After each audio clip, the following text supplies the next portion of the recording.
Should you buy a house next year or wait? That's just one of the many questions as the readers are asking about what's in store for the property market in 2023. Given the uncertain global economic outlook and rising interest rate environment, what should buyers and sellers do? After 2 rounds of property cooling measures introduced in December 2021 and in September this year, one thing is clear. Transaction volumes in the public and private housing markets have fallen. Christine Sun, Senior Vice President for Research and Analytics at Orange Tea and Thai, is here to weigh in on the factors at play in the property market. Christine, let's focus first on the HDB resale flats and private homes. Now, you're forecasting prices to rise by 5 to 8% in 2023, down from 9 to 11% this year. Why is that? If we look at the private market first, prices of private homes are forecast to climb at a slightly slower pace, mainly because of a big supply of homes that will be entering the market. So next year, we're expecting about 11,000 new homes to be launched for sale and another more than 20,000 resale homes to be completed. So this increase in terms of housing supply may ease some of the price pressures that is facing the market, especially in the suburban and city fringe areas. So, however, we are not expecting a major price correction, mainly because of the strong employment that we are facing in Singapore. So many of the sellers, they have quite strong pricing power, so they may not see a need to drop prices excessively next year. So as of now, we are still expecting prices to grow, but in a very measured pace, mainly because housing affordability will still be a key concern for most buyers because of the rising inflation, rapidly changing interest rate, and of course, cost of living is rising as well. So because of that, we are expecting prices of private homes to grow at a slightly slower pace. For the HDB resale market, we are expecting the reversal, where there'll be much lesser supply that'll be entering the market because the number of flats that'll be reaching MOP will dip by almost half. So this year, we saw about 31,000 HDB flats that have reached their 5-year MOP. And for next year, we're expecting about 15,000 flats to reach MOP.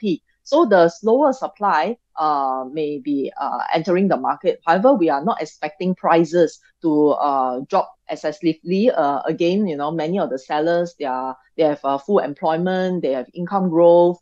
So because of that, we do not expect Singaporeans to drop prices too much next year for the HDB resale market. But that said, again, we are not expecting prices to rise too much, mainly because of many of the prices in many areas are already reaching record highs. So we are already seeing some price resistance in the market. So next year, we expect prices for HDB resale flats to also grow by about 5 to 8%. Christine, I'm looking to buy a place for myself next year. What sort of housing options should buyers like myself consider for next year? Well, personally, I think that next year may be a good buying opportunity because buyers can look forward to a bumper crop of more than 20,000 private homes that will be completed. So there'll be landed properties, condominiums, as well as executive condominiums that will be completed next year. So this will be the highest number of condos that will be reaching TOP in 7 years.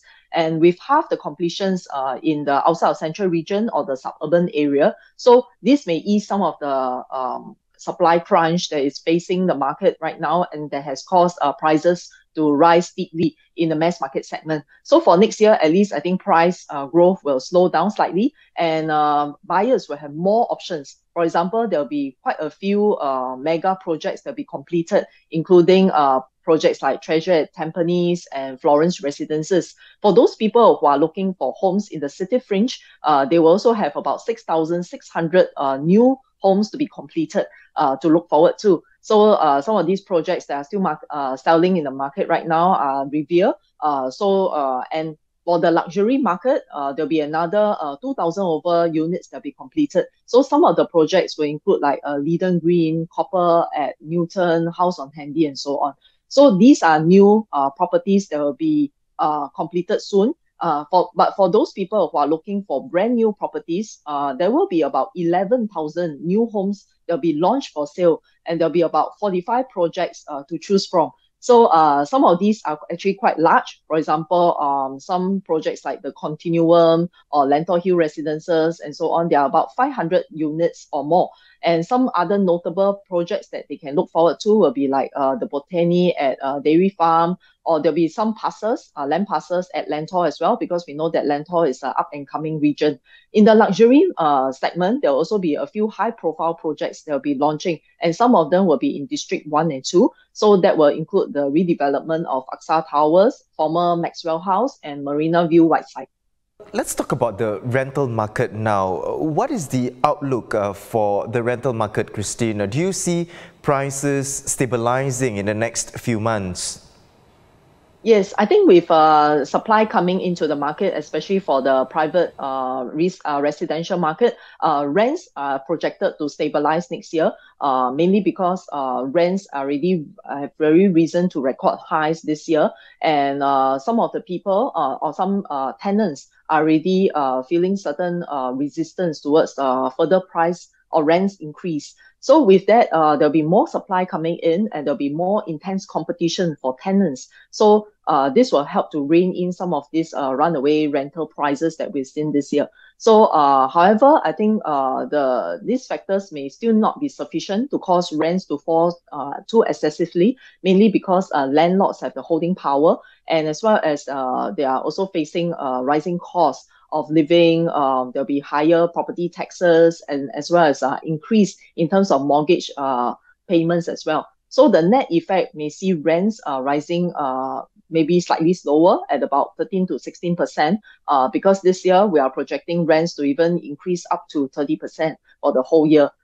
For the HDB rental market, we are expecting the demand to still be robust, because there is the entry level of leasing units or people who are looking for affordable rents. So many of these people, like for example, employment pass holders, work pass holders, or even expats, they are expected to come into Singapore. And right now, with the reopening of mainland China, so we're also expecting some of these people to come into Singapore to rent. So, and that will benefit both the private and HDB market. So for the HDB market, we are expecting rents to also rise at a slightly slower pace of between 15 to 18%. And for both markets, we are also expecting the leasing volume to dip slightly, although more people will be renting, but because the housing stock will continue to decline. One of the reasons could be because many of the tenants, instead of signing short leases of about 1 year, they are going for 2 years or 3 years to lock down the rents. So because of that, with time, we are expecting the rental stock to start declining as well. So that will have some impact on the total leasing volume that we're going to see for both markets.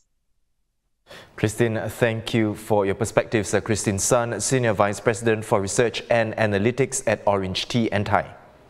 Thanks for watching. Be sure to subscribe to the channel and hit the bell icon to be notified of new videos.